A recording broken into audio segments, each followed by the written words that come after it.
नमस्कार दोस्तों, good evening. आप सभी का एक बार जो है फिर से बहुत बहुत स्वागत है आप सभी के अपने यूट्यूब चैनल परीक्षा के शिक्षण। उम्मीद करता हूँ क्लास में अच्छे होंगे। आपकी जो तैयारी है वो भी जो है अच्छे तरीके से चल रही है। जो बच्चे क्लास में फर्स्ट टाइम है, पहली बार नए हैं, उन सबको बता दें हमारे तरफ से जो आपकी यूपी पुलिस कांस्टेबल एग्जाम 2024 की जो आपकी तैयारी साथ स्टार्ट करवा दी गई है। तो जिसे भी तैयारी पूरी करनी है, कंप्लीट करनी है, चैनल को सब्सक्राइब करके हमारे साथ जुड़ जाएंगे। उसके बाद जो बेल आइकन देगा है उसको भी ऑन कर लेंगे। ठीक है, क्लास का समय सभी को पता है। जीके जीएस की क्लास जो है सुबह 10 बजे डेली आपको हमारे चैनल पर देखने को मिलती है। हिंदी की जो क्लासेस शाम को 7 बजे आपको हमारे चैनल पर देखने को मिलती है। क्लासेस का जो शेड्यूल आपको याद करके रखना है। इसी टाइम पर क्लासेस शेड्यूल में अपनी तैयारी को जो है पूरा और कंप्लीट करना चाहते हो। ठीक है, बाकी अगर आपको और कुछ हमसे पूछना है तो आपको हमारे इंस्टाग्राम पे पूछ सकते हैं। परीक्षा के शिक्षा पे इंस्टाग्राम का पेज का लिंक नीचे डिस्क्रिप्शन में मिल जाएगा। पीडीएफ और नोट्स हमारे टेलीग्राम का जो चैनल आप लोग इसको ज्वाइन कर सकते हैं। परीक्षा के शिक्षा का नीचे डिस्क्रिप्शन आ चुका है, इसका भी लिंक में यहाँ पे क्या डेली बेसिस पे जो क्लास का आपका अपडेट है आपको वो दिया जाए। जो आपका एग्जाम का अपडेट होगा वो भी आपको यहाँ पे दिया, तो आपको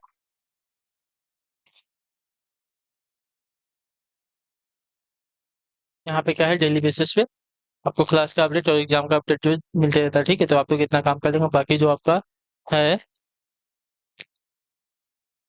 चलेंगे क्लास स्टार्ट करेंगे। स्टार्ट करने से पहले जिसने अभी तक क्लास को देखिए लाइक नहीं किया, क्लास को लाइक कर देंगे। क्लास को अपने दोस्तों के साथ शेयर करें। जिसने अभी तक चैनल को सब्सक्राइब नहीं किया, चैनल को सब्सक्राइब भी कर लेना। ठीक है, तो चलिए क्लास स्टार्ट करेंगे। एक एक क्वेश्चन को ध्यान से अच्छे से देख के उत्तर देने की कोशिश करते हुए आगे बढ़ेंगे। ठीक है, चलिए एक एक क्वेश्चन को ध्यान से देखिएगा और बताने की कोशिश कीजिएगा। राइट आंसर कर देगा आपका। ठीक है, चल पहला क्वेश्चन देखते हैं आपका क्या देगा। और जो है क्लास को आप लोग शुरू से लेकर अंत तक देखने की पूरी कोशिश करेंगे। ठीक है, विशेषण का उपयोग निम्नलिखित में से किससे बिना किसके बिना हो सकता है, बताइए किसके बिना नहीं हो सकता। ठीक है, विशेषण का उपयोग जो है निम्नलिखित में से किसके बिना नहीं हो सकता है। विराम चिन्ह के, कर्ता के, क्रिया के, संज्ञा के। तो इसका राइट आंसर हो जाएगा सबसे संज्ञा के। ठीक है, जो आपका दिया गया डी विकल्प आपका राइट आंसर। विशेषण का उपयोग जो है संज्ञा के बिना नहीं हो सकता है। ठीक है, इतने याद रखिएगा। विशेषण का उपयोग करना है तो हमको संज्ञा की आवश्यकता पड़ेगी। ठीक है, चलिए अगले क्वेश्चन बढ़ेंगे। आपका 44 नंबर हो गया, 45 पे उत्तर देंगे। राइट आंसर होगा निम्नलिखित में से कौन सा शब्द जो है स्त्रीलिंग में प्रयुक्त होता है। ऋतु, पंडित, हंस, आचार्य। बताइए इन चारों में से कौन सा शब्द आपका स्त्रीलिंग में प्रयुक्त होता है, मतलब उपयोग में आता है। तो आपका राइट आंसर साथियों ऋतु। ऋतु आपका स्त्रीलिंग का शब्द है, जो आपका ये वाला विकल्प देगा साथियों आपका राइट आंसर हो जाएगा। ठीक है, क्लियर से इसके बारे में। ऋतु जो आपका स्त्रीलिंग वाला शब्द है। अगले क्वेश्चन बढ़ेंगे 46 नंबर, क्या देगा 46 को उत्तर देने की कोशिश करेंगे। यशोधरा शब्द का संधि विच्छेद निम्नलिखित विकल्पों में से एक है। सही विकल्प को चिन्हित कीजिए। ठीक है, यशोधरा शब्द का संधि विच्छेद निम्नलिखित विकल्पों में से एक है। संधि सही विकल्प को चिन्हित कीजिए। ठीक है, यशोधरा का संधि विच्छेद था, तो यशोधरा का संधि यश धन धरा होता है। ठीक है, या विषय का संधि का उधार होता है। ठीक है, क्लियर है। यशोधरा का संधि विच्छेद आपका यश धन धरा हो है। ठीक है, क्लियर है। चलिए अगले क्वेश्चन बढ़ेंगे। आपका है 47 नंबर, क्या देगा दक्षिण और पश्चिम के बीच की दिशा के लिए सार्थक शब्द क्या बताइए। दक्षिण और पश्चिम के बीच की दिशा के लिए सार्थक शब्द क्या हो जाएगा। तो दक्षिण और पश्चिम के बीच की दिशा के लिए सार्थक शब्द आपका नड़ त्रियक हो जाएगा। ठीक है, जो आपका दिया गया सी वाला विकल्प आपका राइट आंसर। ठीक है, दक्षिण और पश्चिम के बीच की दिशा के लिए सही शब्द आपका नर नैर नैऋत्य हो जाएगा। ठीक है, नैऋत्य हो जाएगा, नैऋत्य। ठीक है, दक्षिण और पश्चिम के बीच की दिशा के लिए सार्थक शब्दों का नैऋत्य हो जाएगा, नैऋत्य। ठीक है, चलिए अगले क्वेश्चन बढ़ेंगे 48 नंबर। अधिमानता में प्रयुक्त उपसर्ग होता है। ठीक है, अधिमानता में प्रयुक्त उपसर्ग कौन सा है। तो अधिमानता में प्रयुक्त उपसर्ग अगर देखा जाएगा तो उपसर्ग की बात करें तो यहाँ पे जो है अधि उपसर्ग लगा है। ठीक है, अधि आपका उपसर्ग है, जो आपका सी ऑप्शन देगा साथ ही आपका राइट आंसर मान्यता में प्रयुक्त हुआ है। ठीक है, क्लियर है। चलिए अगले क्वेश्चन बढ़ेंगे। आपका उत्तर देने की कोशिश करेंगे। 49 नंबर, क्या देगा उच्चारण स्थान के आधार पर हिंदी व्यंजनों को कितने वर्गों में रखा जाता है। बताइए उच्चारण के आधार पर हिंदी व्यंजनों को जो है कितने वर्गों में रखा जाता है। तो इसका राइट आंसर हो जाएगा साथियों 11 वर्गों में। ठीक है, क्लियर है। जो आपका दिया गया पहला विकल्प आपका राइट आंसर देखिए। कंठ, तालव्य, मूर्धन्य, दंत्य, ओष्ठ, वत्स्य, दंतोष्ठ, काकल्य, लुंडित, उत्क्षिप्त, पार्श्विक। ये आपके क्या है, ये 11 वर्ग हैं व्यंजनों के। ठीक है, इतना याद रखिए। तो व्यंजनों हिंदी व्यंजनों को कितने वर्गों में रखा जाता है? 11 वर्गों में रखा जाता है। ठीक है, चलिए अगले क्वेश्चन पढ़ेंगे, आपका है 50 नंबर। लिपि की आवश्यकता होती है क्या करने में? भाषा बोलने के लिए, भाषा लिखने के लिए, भाषा संकेत में, या इनमें से तीनों में? तो लिपि की आवश्यकता किस में होती है? तो भाई लिपि की आवश्यकता होती है भाषा लिखने में। ठीक है, इतना याद रखिएगा, लिपि की आवश्यकता है भाषा को लिखने में। ठीक है, अगले आपका 51 नंबर, बताइएगा राइट आंसर का। किस वाक्य में कोई विदेशी शब्द नहीं है? ठीक है, घंटा बजा तब मैं स्कूल पहुंच चुका था, इसमें आपका विदेशी वाक्य विदेशी शब्द आ गया स्कूल। ठीक है, कक्षाध्यापक संस्कृत पढ़ा रहे थे, कक्षाध्यापक संस्कृत पढ़ा रहे थे, इसमें आपका कोई भी विदेशी वाक्य नहीं है। तो ये वाला जो बी वाला ऑप्शन दिया गया आपका राइट आंसर। ठीक है, कक्षाध्यापक संस्कृत पढ़ा रहे थे, इसमें आपका कोई भी विदेशी शब्द नहीं है। ये वाला वाक्य आपका शुद्ध है। मेरी बस, बस आपका क्या हो जाएगा? इंग्लिश का हो जाएगा, विदेशी वाक्य। उसने रेलवे, रेलवे भी आपका इंग्लिश शब्द है, ये भी आपका विदेशी वाक्य हो जाएगा। ठीक है, विदेशी शब्द हो जाएगा। अगला है आपका साथियों 52 नंबर। वह जो न कर सके, सॉरी, वह जो न करे सो थोड़ा, वह जो न करे सो थोड़ा, वाक्य में सर्वनाम क्या है? वह जो न करे सो थोड़ा, वह वह आपका सर्वनाम है, लेकिन कौन सा? निजवाचक है, निश्चयवाचक है, पुरुषवाचक या संबंधन वाचक? क्या हो जाएगा? इसमें आपका देखिए, वह जो न करे सो थोड़ा, वह जो न करे सो थोड़ा, इसमें आपका देखिए संबंधन वाचक सर्वनाम हो जाएगा, जो आपका दिया गया यहाँ पे डील विकल्प साथियों आपका राइट आंसर हो जाएगा। ठीक है, क्लियर होगा इसके बारे में। वह जो न करे सो थोड़ा, इसमें आपका संबंधन वाचक सर्वनाम लगा है। ठीक है, क्लियर है। अगले क्वेश्चन पढ़ेंगे, आपका है 53 नंबर। निम्नलिखित में से कंठ वर्ण है कौन से? कंठ वर्ण की बात कर रहे हैं। ठीक है,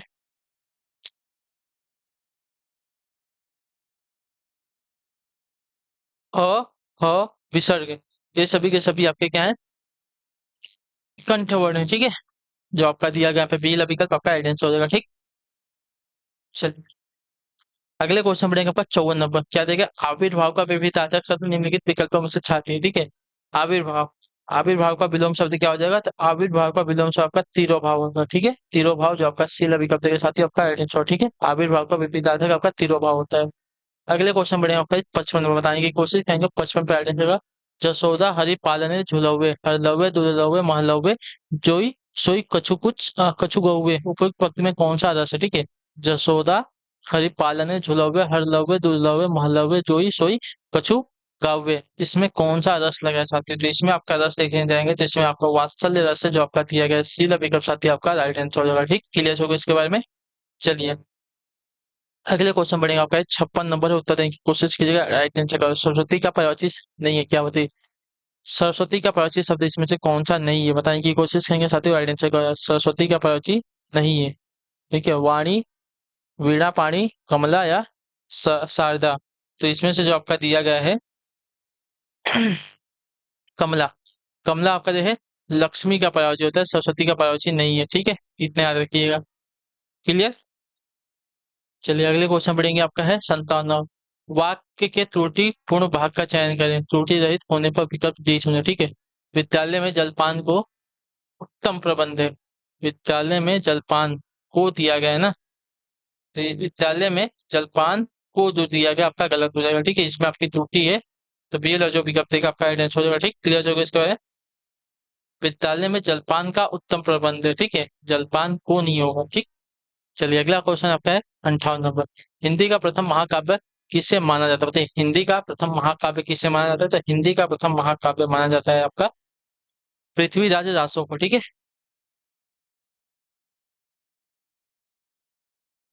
जो आपका सी विकल्प देगा है 58 पे आपका आइडेंस होता है। ठीक है, हिंदी का प्रथम महाकाव्य आपका पृथ्वीराज रासो को माना जाता है, जो कि चंद बरदाई जो रचित है। ठीक है, चलिए अगले क्वेश्चन बढ़ेंगे, आपका है 59 नंबर।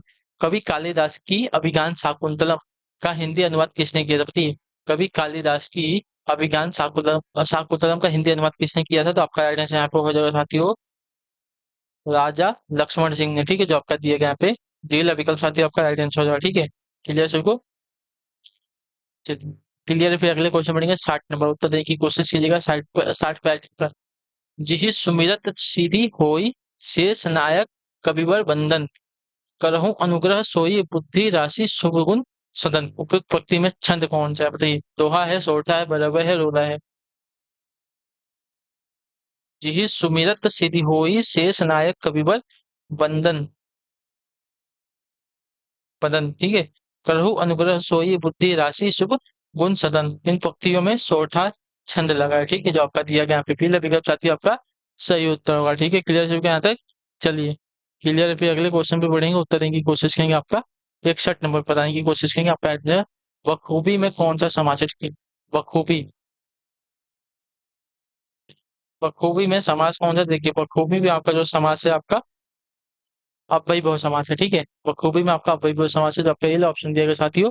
61 पे आपका राइट आंसर हो जाएगा, ठीक। क्लियर होगा इसके बाद बखूबी में आपका अव्ययी भाव समास लगा है, ठीक। अगला आपका है 62 नंबर, बताने की कोशिश करेंगे। 62 पे आता है, शरीर के लिए सही प्राचार्य शब्दों, सही प्राचार्य वाली शब्दों वाली पंक्ति को चुनिए, ठीक है। शरीर के लिए सही प्राचार्य शब्दों वाली पंक्ति को चुनना है, तो शरीर के लिए सही प्राचार्य शब्द क्या हो जाएगा? तो इसका राइट आंसर हो जाएगा साथियों तन देह गात, ठीक है। सही प्राचीन शब्द आपका शरीर का हो जाएगा तन देह गात, ठीक है, जो आपका दिए गए विकल्प साथियों 62 पे आपका राइट आंसर होगा, ठीक। चलिए अगले क्वेश्चन बढ़ेंगे, उत्तर देने की कोशिश करेंगे। 63 नंबर 63 पे क्या देगा? दुबई कितना सुंदर देश है, रेखांकित शब्द क्या है? सुंदर क्या है? तो सुंदर क्या है? प्रविशेष है, संख्यावाचक विशेष, परिमाणवाचक या विधेय विशेष क्या है?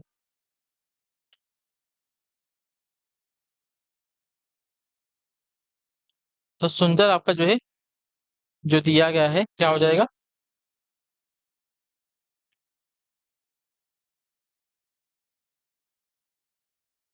विधेय विशेषण हो जाएगा, ठीक है, जो आपका दिया गया यहाँ पे डी वाला विकल्प आपका आइडेंटिफाई। दुबई कितना सुंदर देश है, इसमें जो सुंदर आपका रेखांकित शब्द है वो विधेय विशेषण हो जाएगा, ठीक है, जो आपका दिया गया यहाँ पे डी वाला विकल्प आपका आइडेंटिफाई हो जाएगा, ठीक। विधेय विशेषण है, ठीक है। चलिए अगले क्वेश्चन पढ़ेंगे आपका है 64 नंबर। जिनका जन्म पहले हुआ हो, इसके लिए एक शब्द निम्न से कौन? जिनका जन्म पहले हुआ, जिनका जन्म पहले हुआ हो, इसके लिए एक शब्द आपका हो जाएगा अग्रज, जो आपका दिया गया सी वाला विकल्प साथी आपका आइडेंटिफाई होगा, ठीक है। क्लियर है। चलिए अगले क्वेश्चन पढ़ेंगे आपका 65 नंबर, उत्तर देने की कोशिश करेंगे। 65 पे आइडेंटिफाई होगा। इस वाक्य को सरल वाक्य में बदलिए, ठीक है। तुम बाहर गए और रोने लगे, तुम बाहर गए और रोने लगे, इस वाक्य का सरल रूप क्या हो जाएगा? तो इस वाक्य का सरल रूप हो जाएगा साथियों तुम्हारे बाहर जाते ही वह रोने लगा, ठीक है। तुम्हारे बाहर जाते ही वह रोने लगा, तुम्हारे बाहर, तुम्हारे बाहर जाते ही वह रोने लगा। ये वाक्य जो अभी दिया गया है आपका सी वाला आपका शुद्ध जवाब। तुम्हारे बाहर, तुम्हारे बाहर यहाँ पे दिया गया गलत है, ठीक है। तुम्हारे बाहर जाते ही वह रोने लगा, ठीक है। चलिए अगला क्वेश्चन आपका सरल वाक्य था वो किस शब्द में अ उपसर्ग का प्रयोग हुआ है, ठीक है। किस शब्द में अ उपसर्ग का प्रयोग हुआ है? अवश्य, औचन, अवाप्ति, अवधेय। तो अ उपसर्ग का प्रयोग किसमें हुआ है? तो अ उपसर्ग का प्रयोग आपका हुआ है साथियों अवाप्ति में, ठीक है। यहाँ पे अधन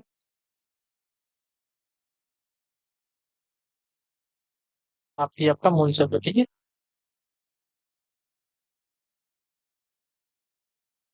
क्लियर है। तो इसमें आपका अ उपसर्ग लगा हुआ है, ठीक। अगला आपका है 67 नंबर। निम्न में से किसमें आपका विरोधाभास अलंकार का बोध होता है? विरोधाभास अलंकार का बोध किसमें होता है? तो विरोधाभास अलंकार का बोध आपका होता है साथियों, देखिए विरोधाभास अलंकार ना, तो यहाँ पे देखिए प्रीतम को समझ पा कामिनी न जा सकी न ठहर सके, ठीक है।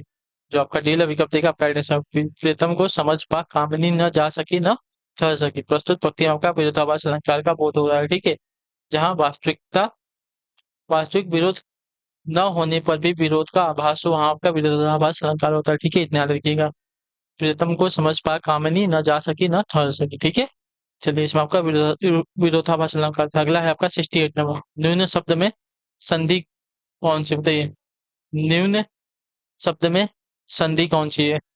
तो न्यून का संधि से करने जाएंगे तो नी धन उन, ठीक है। यहाँ पे छोटे ई प्लस उ मिलकर किसमें परिवर्तित हो रहे हैं? इसमें परिवर्तित हो रहे हैं, ठीक है। इसमें आपकी क्या है? तो इसमें आपकी यड़ संधि है, ठीक है, ध्यान रखिएगा, ठीक है। चलिए अगला है आपका 69 नंबर। 9 दिन चले 2.5 कोस लोकागीत का भावार्थ बताइए। 9 दिन चले 2.5 कोस, इस लोकागीत का भावार्थ क्या हो जाएगा? तो 9 दिन चले 2.5 कोस लोकागीत का सही भावार्थ आपका हो जाएगा काम करने की बहुत धीमी गति, ठीक है, काम करने की बहुत धीमी गति। जो आपका दिया गया यहाँ पे ए विकल्प आपका एडिशन 9 दिन चढ़े, 9 दिन चले 2.5 कोस, जिस लोगों को इसका भावार्थ हो जाएगा काम करने की बहुत धीमी गति है, ठीक है। चल, अगले क्वेश्चन पढ़ेंगे आपका 70 नंबर, बताइएगा आइडिया होगा निम्न में से कौन सा विराम चिन्ह का प्रकार नहीं है, ठीक है। विराम चिन्ह का निर्देशक, लाघव, उपदेशक, विवरण। तो यहाँ पे जो दिया गया है उपदेशक विराम चिन्ह का प्रकार नहीं होता, ठीक है, ध्यान रखिएगा। बाकी निर्देशक, लाघव और विवरण ये सभी आपके क्या है, विराम चिन्ह के प्रकार है, ठीक है। चलिए अगले क्वेश्चन पढ़ेंगे आपका 71 नंबर, उत्तर देने की कोशिश करेंगे। 71 पैटर्न, भाषा की सबसे छोटी इकाई कौन सी होती है, शब्द, व्यंजन, स्वर या वर्ण। भाषा की सबसे छोटी इकाई क्या होती है, भाषा की सबसे छोटी इकाई आपकी वर्ण होती है, वर्ण। जो आपका डी पिकअप देगा साथ ही 71 पे आपका राइट आंसर होगा, ठीक क्लियर। अगले क्वेश्चन पढ़ेंगे 72, मधुशाला के रचयिता कौन थे, मधुशाला, मधुशाला के रचयिता कौन है, तो मधुशाला का रचयिता होता है हरिवंश राय बच्चन जी है, जो आपका पहला पिकअप देगा आपका राइट आंसर, ठीक है। मधुशाला के रचयिता आपका हरिवंश राय बच्चन जी, ठीक है क्लियर है, तो जो आपका पहला ऑप्शन दिया गया है 72 पे आपका राइट आंसर। अगले क्वेश्चन पढ़ेंगे 73 नंबर, उत्तर देने की कोशिश करेंगे। 73 पे राइट आंसर, वेद रस के भेदों में कौन सा शामिल नहीं है, ठीक है। वेद रसों के भेदों में कौन सा शामिल नहीं है, तो वेद रसों के भेदों में कौन सा शामिल नहीं है, तो आपका राइट आंसर सत्य कर्म भी, ठीक है। कर्म में जो है वेद रसों के भेदों में शामिल नहीं होता, बाकी ये तो वेद, धर्म वेद, दान वेद, ये सभी आपके वेद रसों के भेद हैं, ठीक है क्लियर है सभी को इसके बारे में। ठीक है, अगला है आगे आपका 74 नंबर, ऐसा पद जो क्रिया या संज्ञा की विशेषता न बताकर एक वाक्य या पद का संबंध दूसरे वाक्य या पद से जोड़ता है वह क्या कहते हैं। ऐसा पद जो क्रिया या संज्ञा की विशेषता न बताकर एक वाक्य या पद का संबंध दूसरे वाक्य या पद से जोड़ता है वह क्या कहलाता है। तो आपका जो कहलाता है सत्य समुच्चय बोधक कहलाता है, ठीक है। जो आपका दिया गया यहाँ पे सी विकल्प आपका राइट आंसर हो जाएगा, ठीक क्लियर होगा इसके बारे में। आखिरी क्वेश्चन बताने की कोशिश करेंगे, सही उत्तर क्या हो जाएगा। 75 नंबर, निम्नलिखित में शुद्ध वाक्य है कौन सा, बताइए शुद्ध वाक्य कौन सा है यहाँ पे।